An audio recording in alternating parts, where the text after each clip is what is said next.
C'était une nuit de décembre, à nulle autre pareille, car c'était LA nuit qui attendait Noël. Au dehors, tout était calme et blanc, un peu comme si la neige avait mangé les bruits de la ville, et à présent, elle paraissait lointaine. La petite roulotte, installée aux abords de la cité du train, semblait échapper d'une boule à neige qu'on venait d'agiter. Autour d'elle, les flocons tourbillonnaient tels les plumes d'un édredon moelleux. Luna collectionnait ces incontournables des boutiques de souvenirs. Elle aimait leur magie. Et elle en avait déjà 7.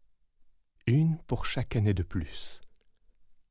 La toute première, sa préférée, elle l'avait reçue à sa naissance. Une roulotte au toit rouge, nimbée de paillettes cotonneuses. Dans cette petite maison mobile, Luna et ses parents s'affairaient pour la veiller. Le feu semblait danser dans le poêle aux airs de Noël de ces disques traditionnels que le gramophone jouait en boucle depuis des heures déjà. Ici, des guirlandes de papier coloré. Là, une branche de gui. Une bonne excuse pour les parents de s'embrasser tout le temps, si l'on en croyait la petite fille. Ça sentait la cannelle, le gingembre et le chocolat.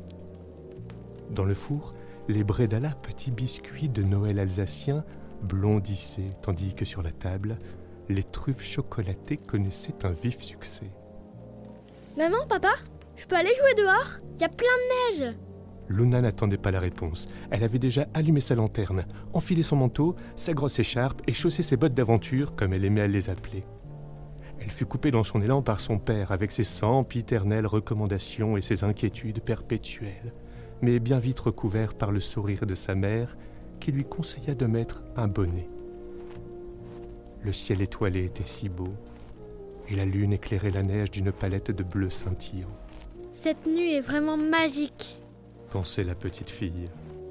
Alors qu'elle roulait en boule ce qui donnera la tête de son personnage, elle sentit derrière elle comme une présence. Elle se retourna et distingua une lueur. Une petite lueur qui se déplaçait à toute vitesse à ras du sol.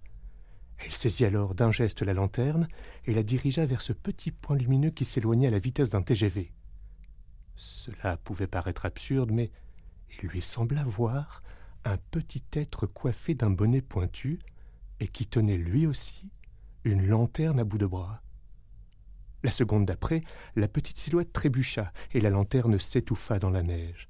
Il lui sembla même entendre « Saperlipopette, nom d'un père escarbille, quelle maladresse! Je vais manquer le départ! Vite, Sylvain, vite !» Il y eut un silence et puis un léger tintinnabullement, quelque chose de merveilleux. Luna n'avait jamais entendu une mélodie aussi belle. Dans la neige, il y avait quelque chose qui brillait. Elle s'en approcha.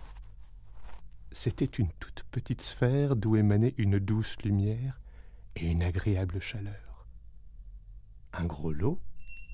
Oui, c'était ça, un grelot doré. « Hé toi, petite lumière, attends ! Tu as perdu quelque chose ! Reviens !» Luna appelait avec force, mais l'étrange flamèche courait à toutes jambes vers la cité du train et se faufilait maintenant entre ses grilles restées ouvertes. « Il faut que je le rattrape !» Luna glissa le grelot dans sa poche et cavala vers le musée. Elle déboula dans la cour, longea les voies extérieures et traversa le quai Cluny pour entrer dans le bâtiment. Elle courait, intrépide et curieuse, mais elle sursauta et faillit lâcher sa lanterne quand la grosse porte claqua derrière elle. Luna se trouvait maintenant dans un espace gigantesque. Il faisait noir, et la faible lueur de son lampion ne parvenait pas à la rassurer. Plus elle avançait dans l'obscurité, et plus elle se demandait si elle n'aurait pas mieux fait de rester chez elle, au chaud, à déguster des truffes au chocolat et des bredala sortis du four.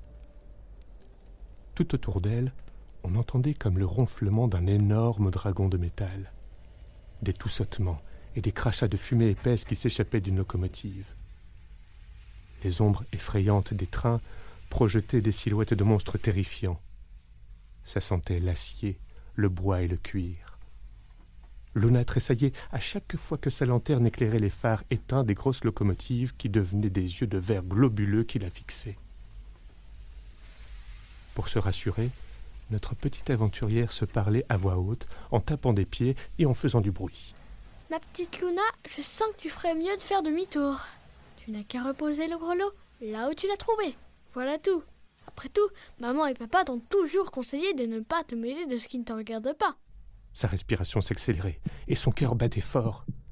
Il lui semblait entendre des chuchotements de part et d'autre du musée. Était-ce son imagination si débordante qui lui jouait des tours?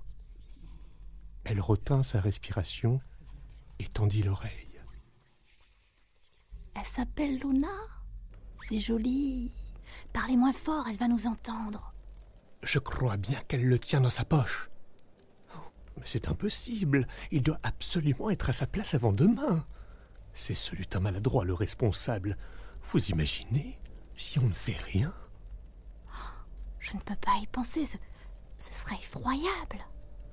Oui, cela voudrait dire que Noël n'aurait pas lieu. Pas de Noël cette année.